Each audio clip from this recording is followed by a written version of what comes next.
What's up? Welcome to the Lane One Talk Show. I am your host, Phillip Reid, and got my boy, co-host, Mark Huizar. How's it going, Phil? Hello. We're doing it. Long overdue, man. We've been talking about this for a minute. Long overdue. I know. Long overdue.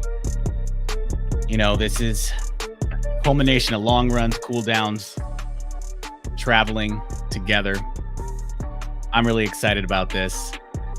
Yeah, so let's jump in. So I got my partner in crime here, Mark Huizar.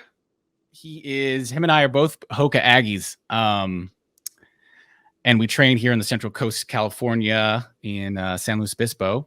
You can see it on the hat right here. Yeah, we got on the hat. On my hat. Repping. Mark, some about his background. Cal Poly Pomona graduate, Los Altos High School, SoCal. Represent. I'm also a SoCal kid. 2 times All-American Division II. And recently ran 64 minutes in the half marathon San Jose, has PR of 13:49 in the 5K, and also, like, very similar to myself, ran 14:03 in college.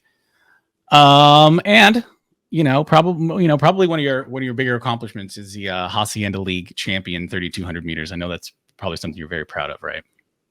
Yeah, I mean, it was cool. Our league was competitive for my general area where running isn't really that popular. So we had some really good guys in there. So for me to be able to like win one meant a lot because I have a string of second place finishes in my life. So I saw that.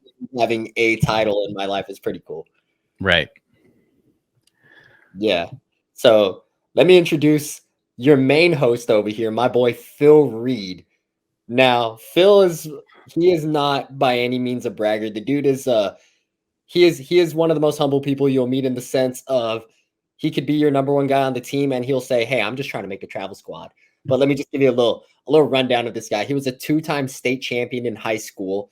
He was a 407 miler back before Super Shoes. So let me tell you this. He was out here running in the Nike, the Zoom Kennedys, back before any carbon fiber, back before any Zoom X foam. He was a 407 miler, so we're talking about blue blood here. He has a sub 14 at Mount Sac. He has a low 15 at Woodward. Won the 1600 in high school, was runner-up as a junior, and won the state title in Division II for cross country. He's a 2-time NCAA Division I All-American. So for Cal Poly in cross country, I think his highest finish was about 23rd, taking some very notable bodies from like the Stanford machine, back when Oregon was on top, making NCAA runs. He's a 2-time trials qualifier in 2016, and he qualified again in for this upcoming one for 2024 that's going to be taking place in Orlando. He's also a 2-time USA Outdoor 5K qualifier. So he made it once in 2011 where he ran a 13:39 5K PR, qualified for outdoors. And then we're talking about longevity, man. This dude made it again in 2018 where he ran, I think, 13:51, got you in that time, and got to compete a second time. But he also is a 3-time Team USA member. So he made Edinburgh cross country 2 times, and he also made Pan American Games in cross country as well. So it's a little bit, I told him to introduce me first just because his accolades are so crazy to me, in the sense of not everybody gets to rep that USA on their jersey. Not everybody gets to go travel the world and end up seeing some pretty cool places. And probably the accomplishment he's most proud of is he's a 1-time first team All-Dad. So he has a kid named Calvin. He's a young toddler. So that's probably his biggest accolade that he's proud of. Yeah, thanks, Mark. That was a very good introduction there. Yeah, Calvin got one time dad. It's my proudest, so the best goes last there. Yeah, but outside of the running stuff, tell me a little bit about who Phil Reid is. So a couple things that I want to know is personal life. I want to know what you do for a living, because we're not pro runners here. We do this simply for the love of the sport. I also want to know how you got into running, and just kind of that little bit of a backstory. Right. So my backstory, with running is I started running at a young age, age 5, 6, for a youth track team in my hometown, Oxnard, California. We had a local really good youth program, and I started at a young age. And I was like, I wasn't super athletic. I was kind of like an awkward kid in elementary school, like not like kind of like picked last for like dodgeball and kickball and stuff like that, because I wasn't super coordinated, in basketball at recess, soccer. So I played all those sports, but I just I wasn't very good. And then I found running at a young age, and I started off like with youth running. When you're 5 and 6 years old, you're literally just doing the long jump and the 100-meter dash and the relay. And then I just got more into it, and I just got more serious. And then I discovered in middle school, I discovered youth cross country.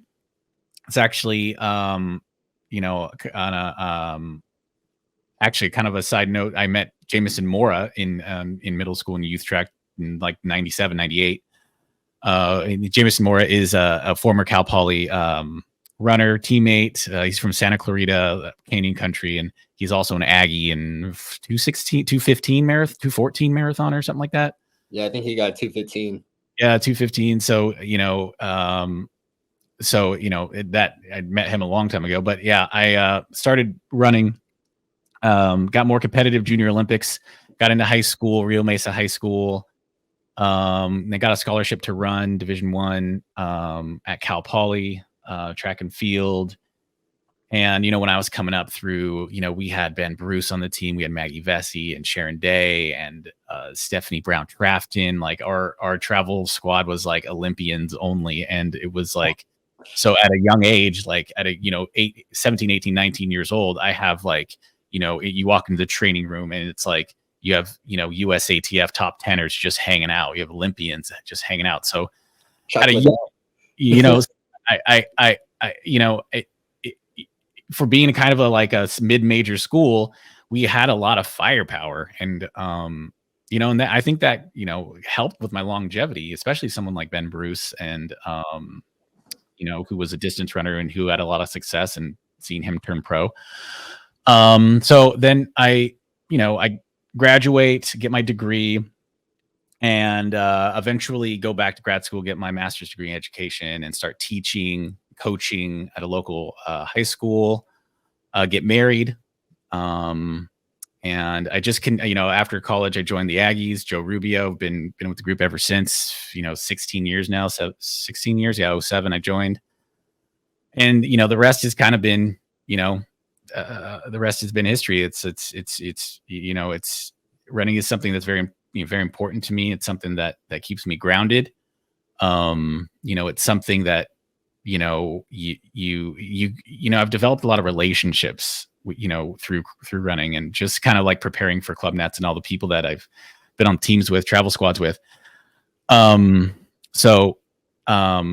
that kind of brings us to, where we are today, and getting ready for the trials, and and we're back, we're in that period of time between PAs and club nationals, and so that's kind of how my rise to running and my come up. What about yourself, Mark? I want to hear about your come up. Your origin story. Oh man, like how I started running.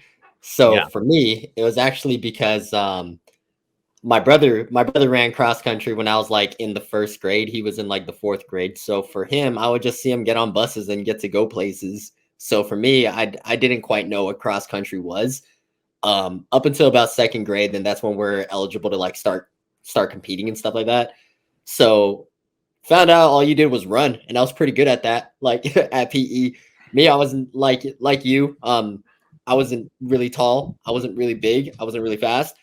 So for me, I was that kid. I'd put in hours of work in my backyard, working on like my 40 time, working on layups in the backyard, working on making wide open jump shots just so I can get picked. Not so I was like the best player out there. I was just trying to get picked. Right. Man. But running was one of those top five. Top five, man. Yeah.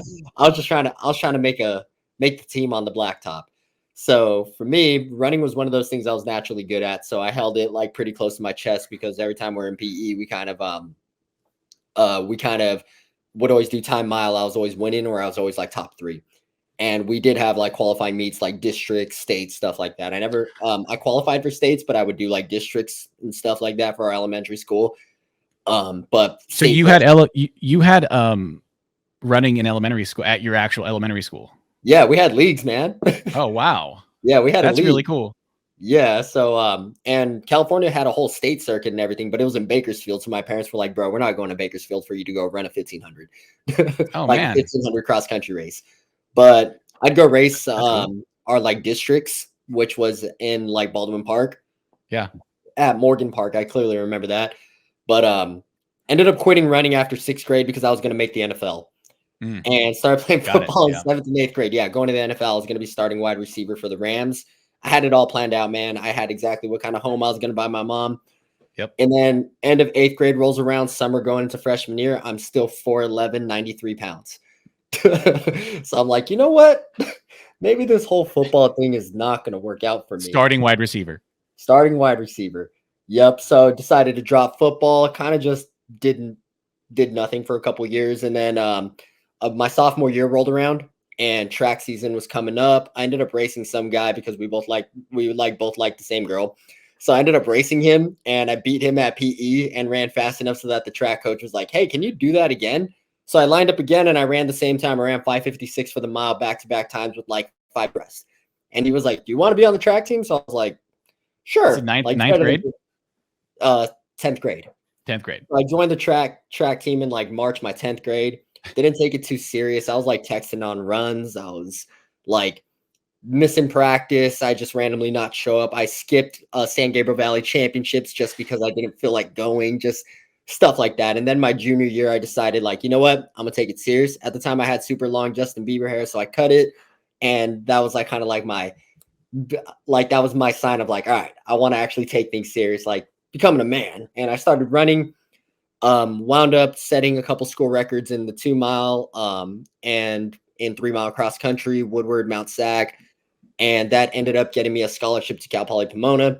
I really wanted to go to Cal Poly SLO, but like my dad sat me down and was like, all right, you got to pick the school that's going to pay for your tuition. You can either suck it up and go D2 and get the full ride, or you can go D1 and be $18,000 in debt per year. So I was like, all right. So I sucked it up, went the D2 route, but ended up going to Cal Poly Pomona, met some of my best friends and some of my favorite people in my life, met people that are like brothers to me. So wouldn't change that for the world, wouldn't trade that for anything. And ironically still ended up in SLO. And for us at Cal Poly Pomona, we're quarter systems. So graduation week and nationals were 1 week apart. So all the job fairs were the week of nationals. All my friends went to job fairs. I went to nationals. So while I was at nationals, got All-American on the track, accomplished what I wanted to do. But then it was like, oh, shoot, I don't have anything to do after college. Like, had no idea what to do. I had no jobs lined up, nothing really planned. And then I get a call from actually the podcast host of Two Black Runners, Aaron Potts, calls me on the phone. He's just like, yeah, "You are still trying to run after college?" And I was like, "Yeah, why?" He's like, "Dude, I got recruited by a guy named Derek Thomas to come run for the Aggies. Like, I'm gonna give you this guy's number. His name is Joe awesome. Rubio. Yeah. Like, give him a call." So I called Joe, and Joe goes, "I can get you a place to live and a job." So I was like, "Say no more." And within like a week, I made the decision. Yeah, I'm moving to SLO. Yeah. Like in a week from now. And so yeah, walked into my parents' room, moving to SLO, and I've been an Aggie since. That was about 7 years ago. Yeah. No, I remember when you guys first joined, and you and Aaron, and your first couple of workouts out there, and it was good connect because you guys were SoCal guys, so we could connect on Southern Section stuff. CIF Southern Section, the high school division section in SoCal that's just ridiculously competitive. So it's honestly the mecca of high school track and field. Yeah, it's hard to explain. Just Mount Sac and Arcadia and getting into all those crazy meets. When I was coming up, it was Allison Felix and I are the same age, so like Allison Felix was at like my CIF prelims meets and Mount Sac and Arcadia, and like this was 20 years ago. But even 20 years ago, it was, she had all the media around her, and that's like she obviously that's an elite case, but that's like, there's other people who have come along the way too who've garnered that sort of attention. You mentioned in you in high school that you were kind of texting on runs, not showing up. What I'm always curious, because I coached for 15 years in high school. What changed, like that you then, okay, I'm going to show up, I'm going to try, I'm going to care, I'm going to come to practice, I'm going to connect, because now you're very much the punctual person in the group, the one who's always trying to get the group runs going, who's always trying to get team activities, whether it's barbecues or dinners or whatever. What sort of switched? Oh man, I mean, to put it in reality was I wanted to do something great. Like, I'm from La Puente, California, where it's like people say they're from West Covina because they don't want to be from La Puente. So for me, it was just always, you know, you just kind of want to I wanted to be better. I wanted to be a part of something great. I wanted to go somewhere for college. I remember what really lit a fire under me was just once everybody started talking about college apps, once everybody started talking about, like, playing varsity sports, like all my friends were, again, I played football, so all my friends were on the football team or on the baseball team at the time. And all of them were going into varsity. A lot of them were talking to college scouts. There's already people like getting drafted to the MLB out of high school and stuff like that. So for me, I was nearing that age. So when I like turned 16 that summer from sophomore year going into junior year, was just like, well, I got to start taking something serious if I want something to change. So like my GPA was about like 2.6 to 2.8. After that, it rose up to like 3.6 to 3.8, just because it was like, I don't want to be mediocre at everything for the rest of my life.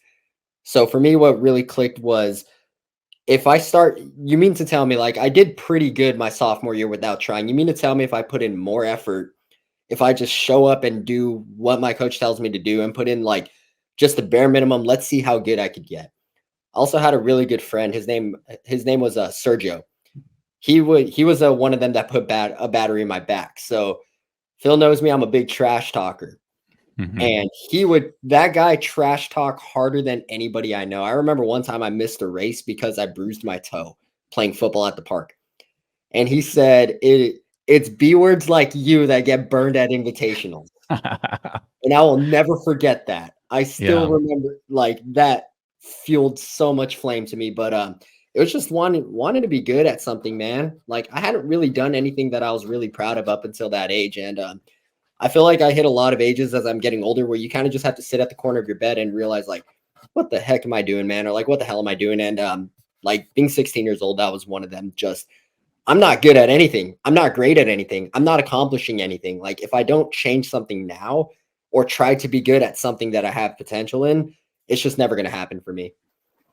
That really set in motion kind of your trajectory there, right? Like, Yeah. like you said, your grades got better, right? And because we both went to Cal Polys. Like, you had to have a certain GPA and take the right classes to get into those kinds of schools. So, like, I think a lot of people can connect with that, right? Like, it wasn't like, you were a junior Olympic champion coming out of 8th grade, right? It was you had your couple years of acclimatization, let's say.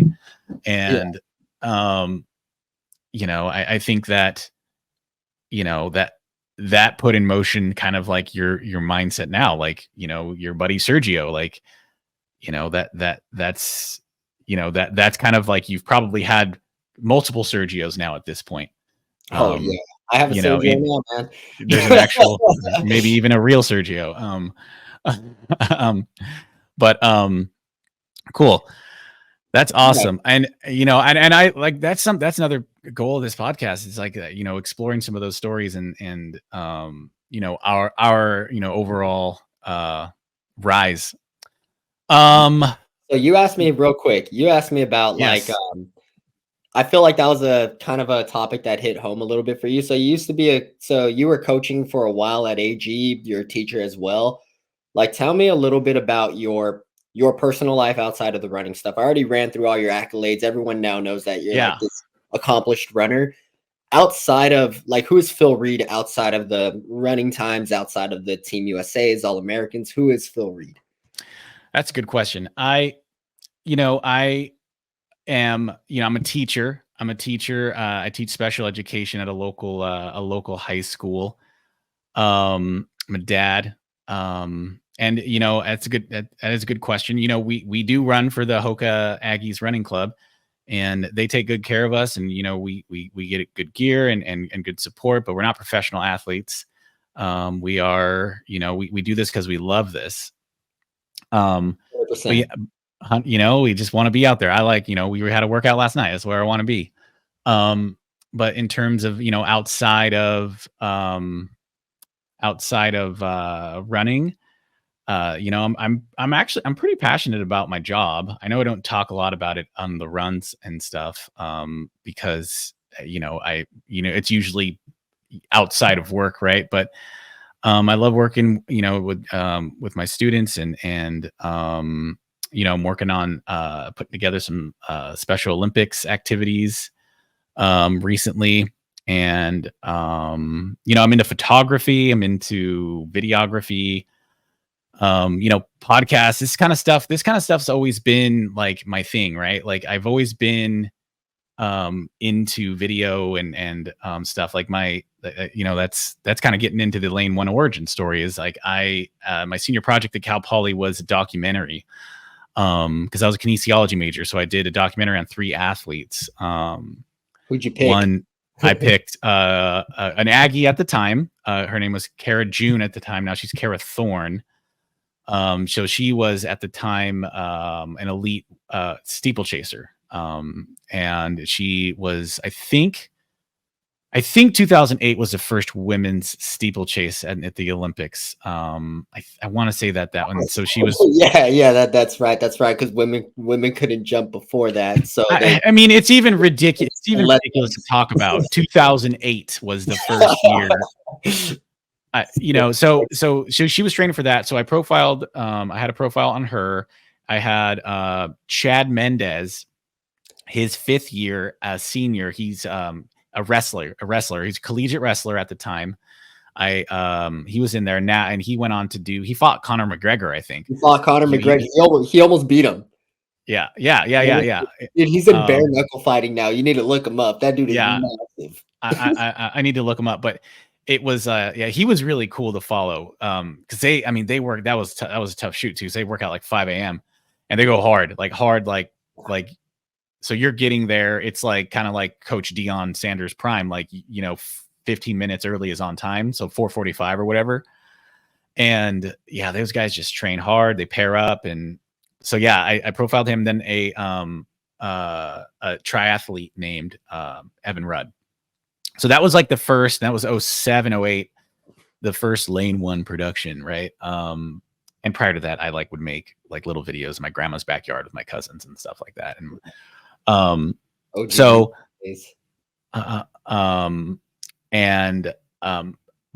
also like backpacking. I've been on multiple backpacking trips with some other people. Hopefully we'll meet along the way. Will Geiken, he's an Aggie. Pat Casey is a friend of the Aggies. He was actually at PA's. Nick Wolf, former Aggie, Cal Poly grad, former Aggie friend. And Blake Molly, Aggie friend. So I've gone backpacking with those guys. So who is Phil Reid? I mean, so I've always, kind of long story long, I've always prided myself on having a lot of things outside of running. Like running for me has always been for fun. I never wanted to, not that I ever had the opportunity, but it always kind of like talking to some elites about like, their contracts getting cut and like having to switch brands and switch like, oh, I got to go move to Arizona because that's where my group is now, or I got to move to Oregon or, wherever, Zap Fitness, like in North Carolina, like, I that seemed like, okay, it might not be as to have to switch around and possibly lose your ability to pay for food.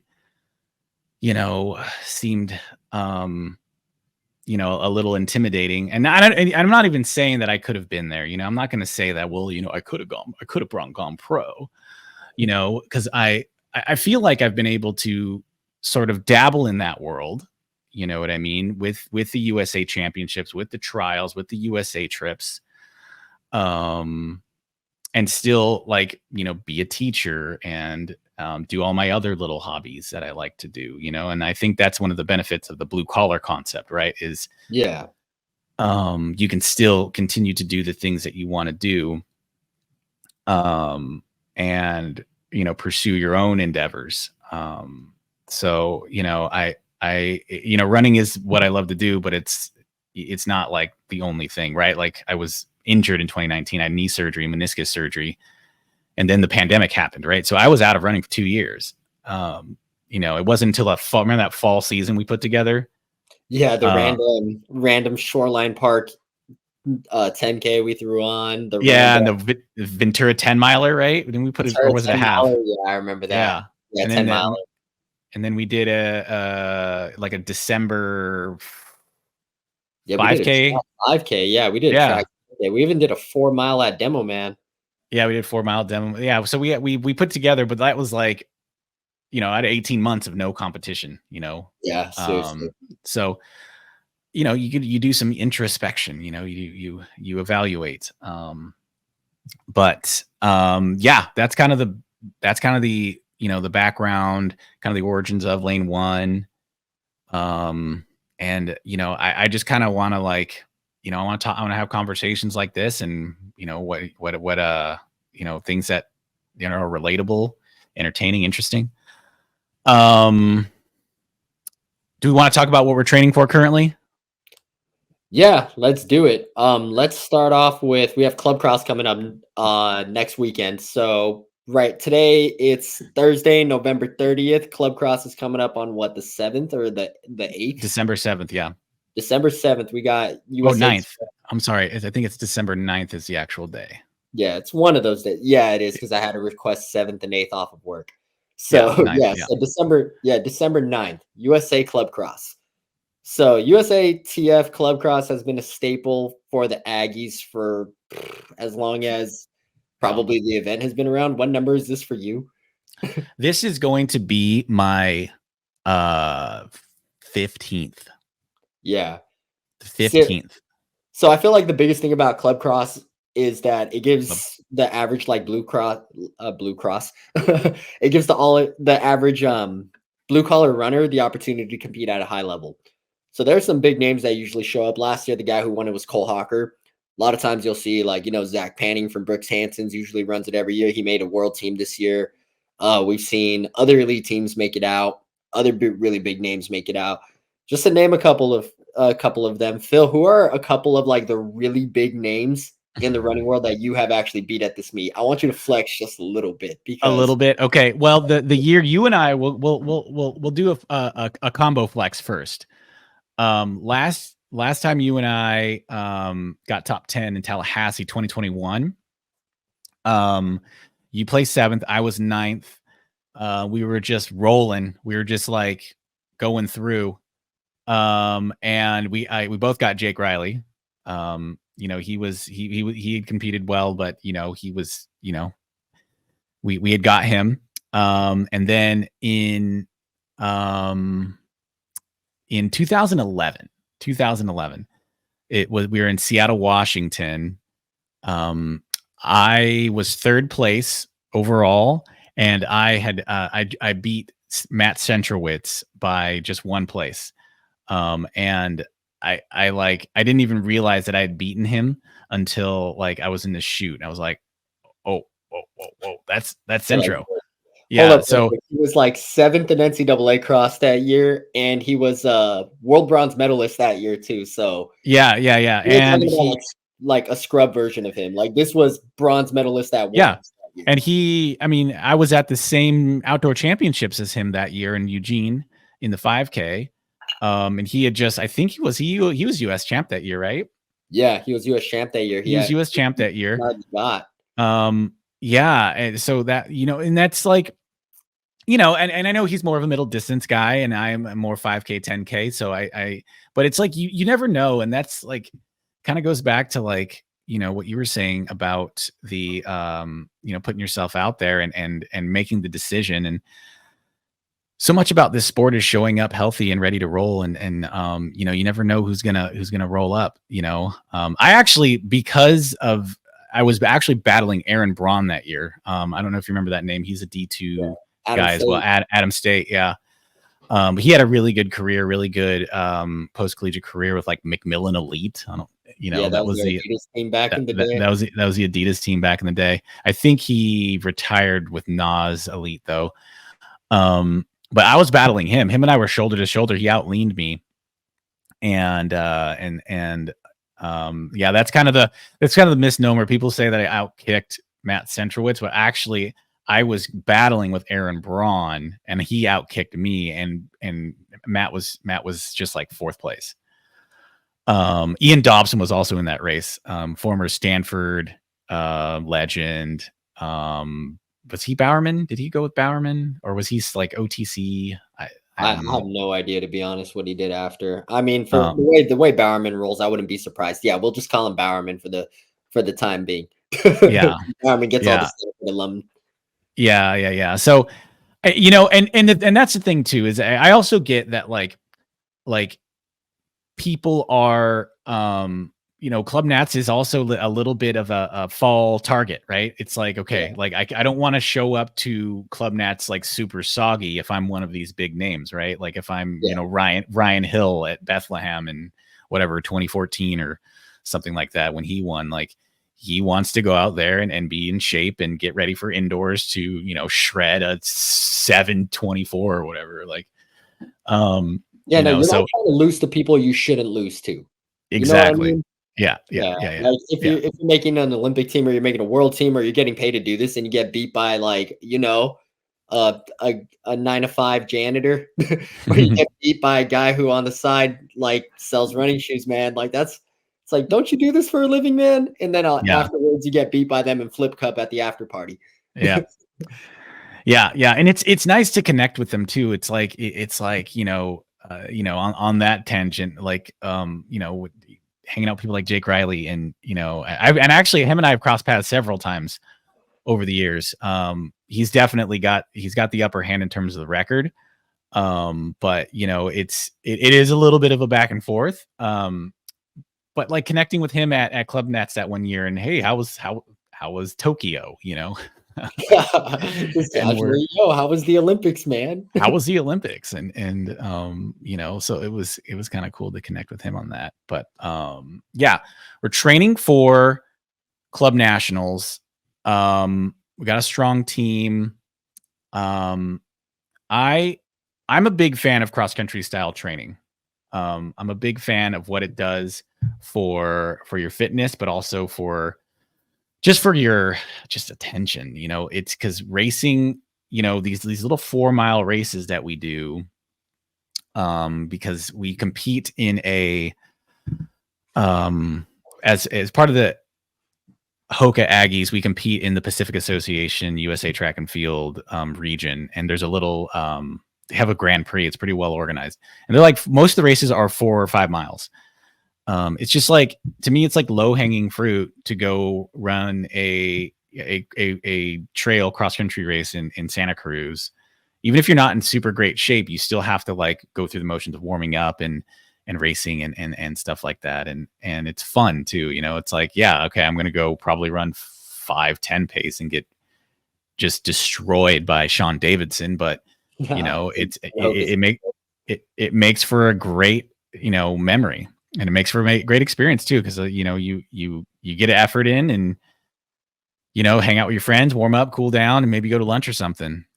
Yeah, especially being in kind of like, for lack of a better word, kind of like the rat race of life, where we're like literally all everybody's doing is um we wake up in the morning super early, we go to work, we probably run twice that day, like, and then you get home, you take care of whatever you need to at home, probably make dinner for you, probably spend time with your family. For me, it's like hanging out for like an hour, then you go to bed, and then you do it all over again. These trips are kind of really nice way of breaking up the monotony of like overall life and whatnot.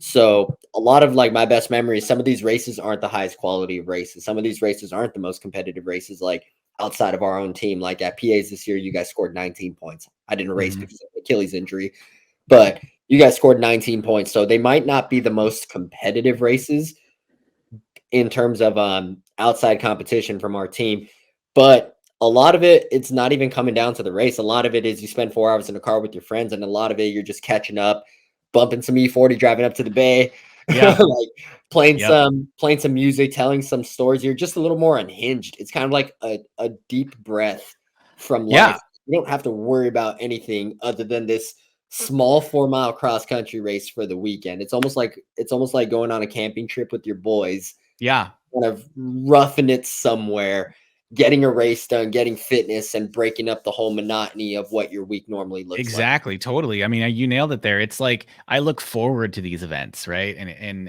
it kind of goes back to like the benefit of the blue collar lifestyle, right? Is Yeah. that like, man, I get to go to Soledad with the boys. I get to go to San Jose, right? Soledad, Uh, baby. I like, when we went to Beta Breakers in Yeah. May, and so Beta Breakers is a 12K, right? 12? Yeah, it's It's 12K. 12K in San Francisco. It's basically like, Mardi Gras meets the Boston Marathon. And we run a centipede, so there's 13, right? There Yeah, we 13 have of us. yeah. There's 13 individuals in a centipede bungee corded together. And it's one of our legendary races that we do every year. The Aggies have done. Joe Rubio did it with a bed sheet, like Garbage around their, bags. like power bar, right? Like they had a cape running through the city. So we've been doing this for was it a garbage bag? Yeah, they used to do garbage bags back in the Garbage day. bags, yeah, yeah. So yeah, they were different. They were way different. They were built different. Yeah. Um.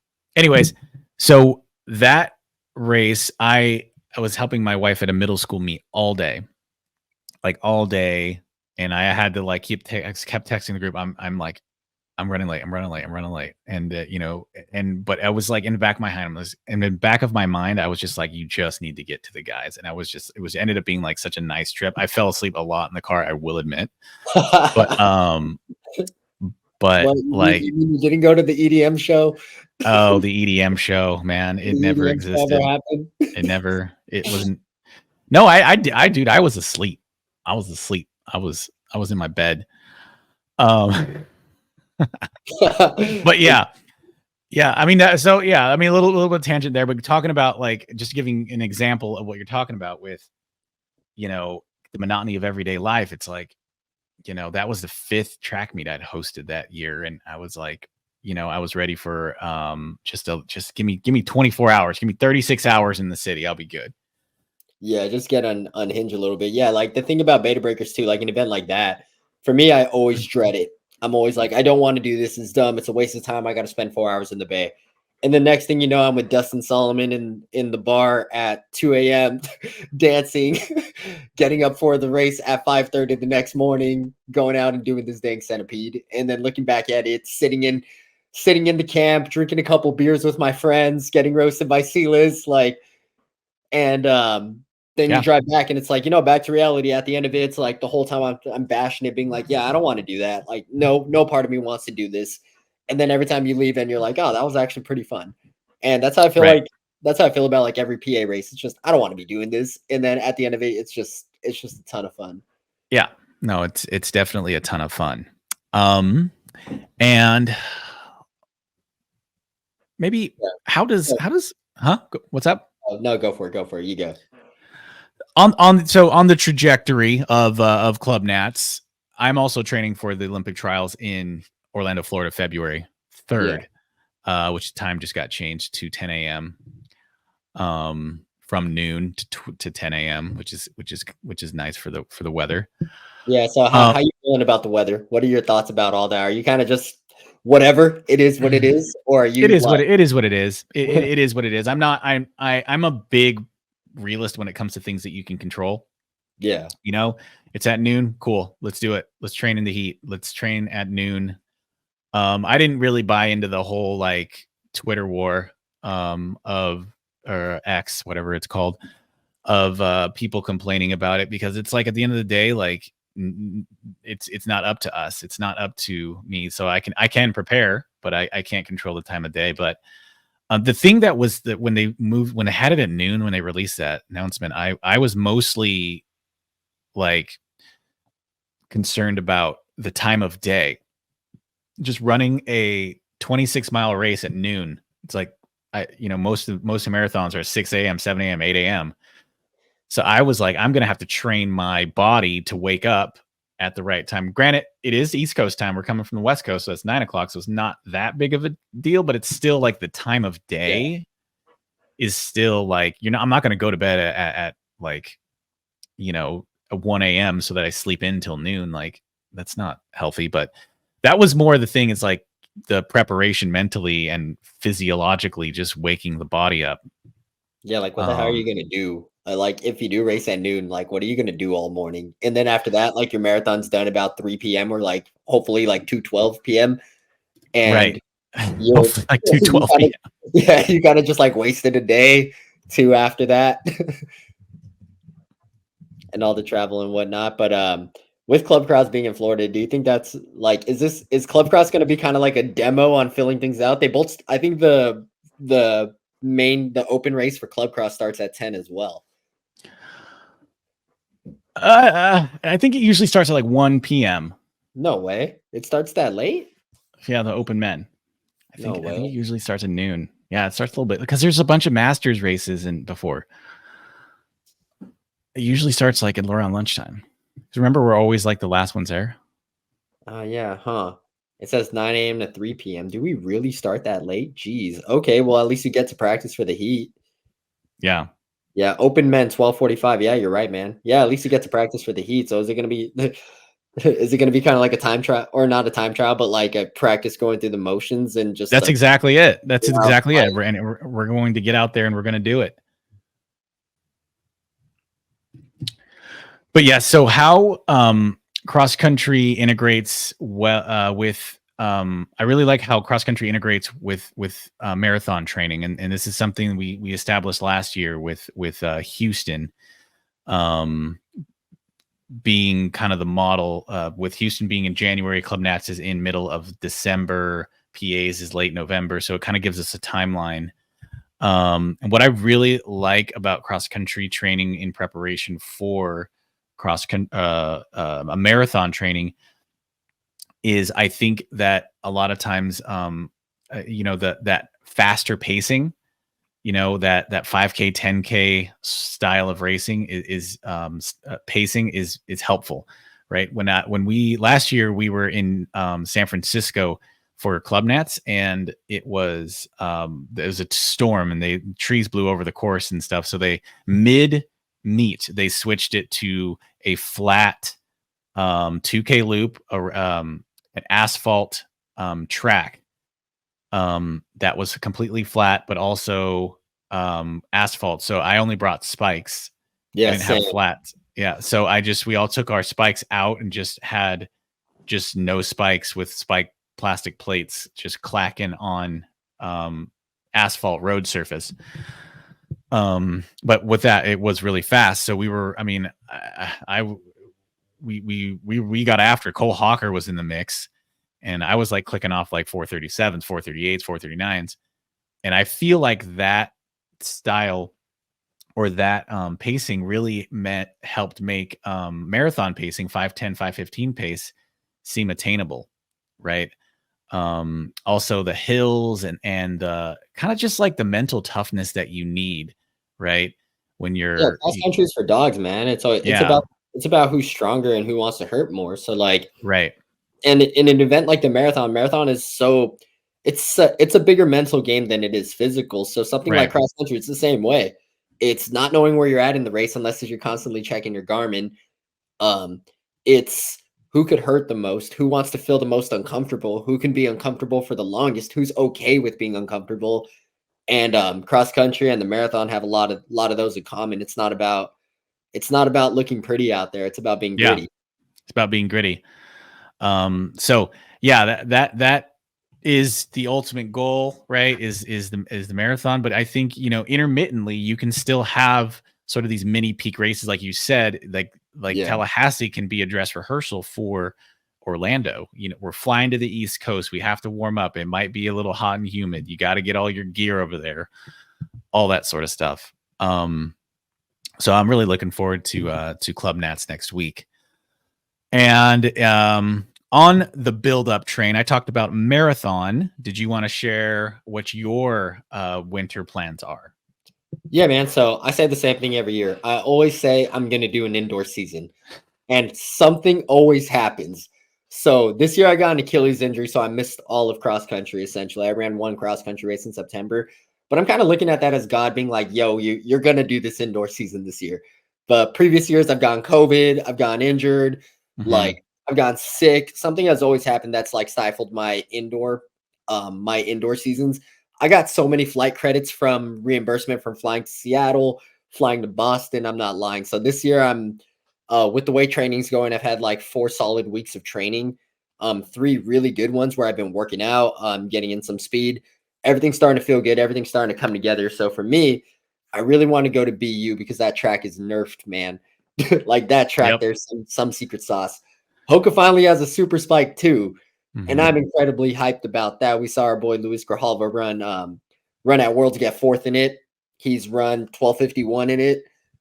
He's run like 3:52 in it. So it's like, all right, it's got to be legit, right? Looks like a duck, quacks like a duck, probably a duck.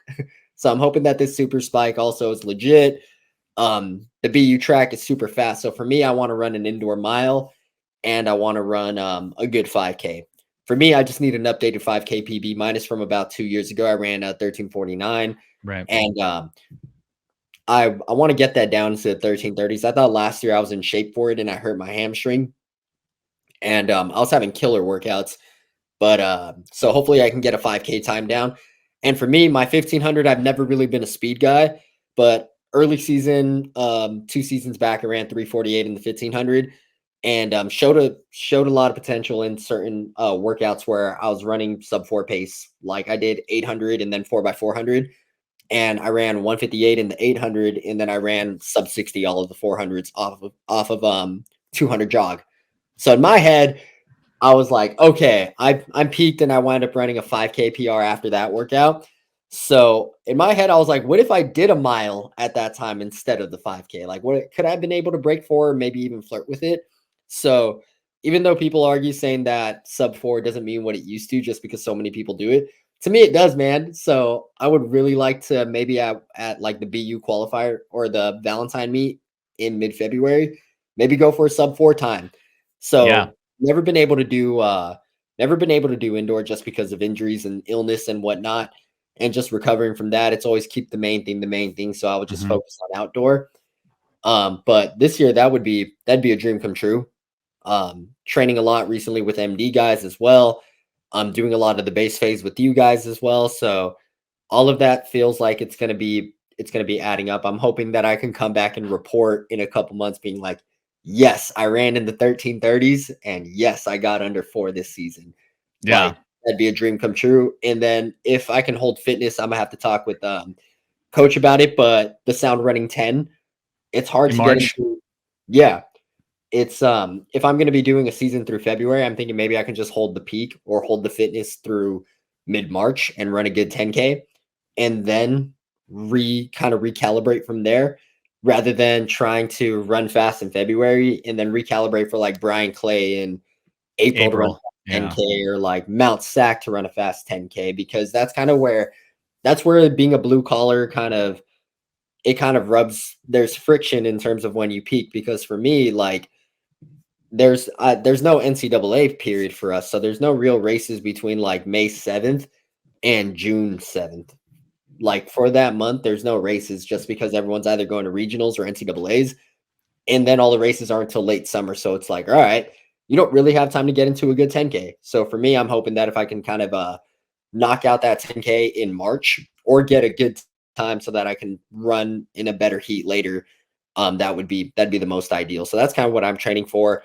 Mm-hmm. I normally do about 100 to 105 a week in terms of mileage. Right now, I'm kind of pulling it back just because I've had a little bit of an injury prone for the last like year and a half. I've been constantly getting injured mid-season every season. So it's like, okay, maybe I should be doing around that 100. Maybe I need to emphasize recovering a little bit more, moving up in career path too. So that's a little bit more stressful. Or that's just taking a little bit more time. I also work for an agency in Minnesota. So I start at 6:45 or 6:30 every day. So I'm not like sleeping in or anything like that. And Are you off a little earlier?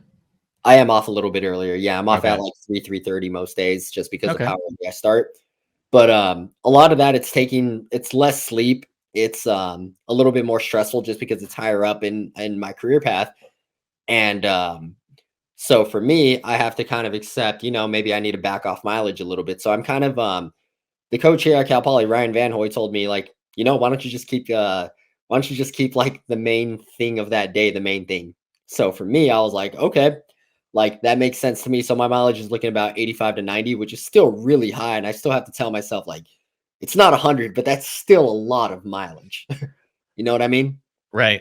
Right. So what is, what would be your like perfect scenario? The stars align like realistically, right? Like, Yeah. what would be like your perfect scenario in terms of getting into meets and your sort of peaking and progression and the events that you would choose to do? Yeah. I mean, ideally getting into the meets, I shoot an email saying, hey, I've run these times. Can I get in? Yeah. Let's Yeah. take But those like shots. what specific meets and what events?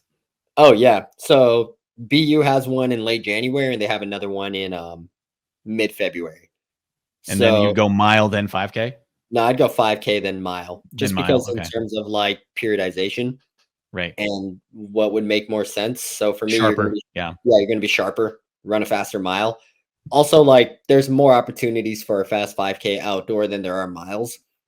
So for me, if I'm gonna be sharp indoor, like I want to try to get that sub 4. Right. Like I want to try it. I want to gun for that sub 4. So or get And as that's close late. as possible. And that's late January. That would be mid-February. Oh, mid-February. And that puts you in a perfect timeline for the 10. Yeah, exactly. That one's like early March. Yeah. So there's early March, and then you would recalibrate after that, and then maybe shoot for like another sound running later in June. Yeah, right now sound running has me by a chokehold. I can't lie. So it would be like, early May would be like the on festival one. Oh, the On Fest, right? Right. Is that at Yeah, Mount Sac? yeah, that was at Mount Sac. It was a Oh, fantastic event last year. oh, that'd be fun to go. I want to go. I want to go, but I would try to go to that. I would try to be Dude, your it, hype it was man. a lot of fun. I'll I take gotta your give it to them. splits. Dude, I've struggled to get into sound running meets, man. I'm on like Jesse's blacklist. I'm pretty damn sure of people that like email him. I'm like, yo, please just give me a chance. Last time I balled out, and it takes like 2 or 3 emails, but I usually get in. So Yeah, dude, I got in 2021. I got into a like July 24th 5K. yeah, I remember that. I remember that. That was supposed to be a 10K though. It was supposed to be the 10K, but they bailed. No, they bailed on the 10K. They canceled they deleted the event, so they put all the 10K guys in the 5K.